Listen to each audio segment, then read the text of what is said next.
Open the software and tap Code Library. Tap Code Library to enter the Code Library file management page. Add a new code library and tap OK.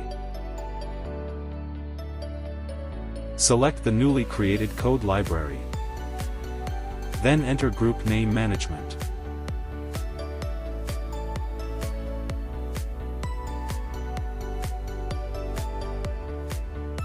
Add a new group and tap OK.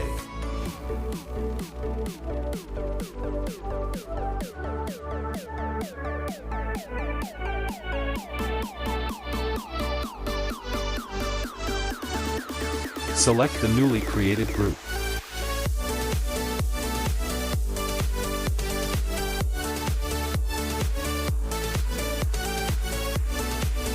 Tap Add at the bottom.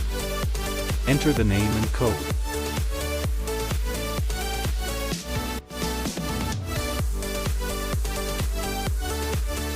In Project Manager, select the target project.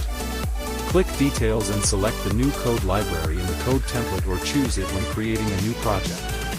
Tap OK to apply. Open Point Survey. Tap the Code button on the left to open Quick Coding. Tap Plus to open the code library and add the new codes to the Quick Codes.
Click the Quick Code at the top of the main interface to use the code and collect the target point.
The coded point can also be viewed in the point library.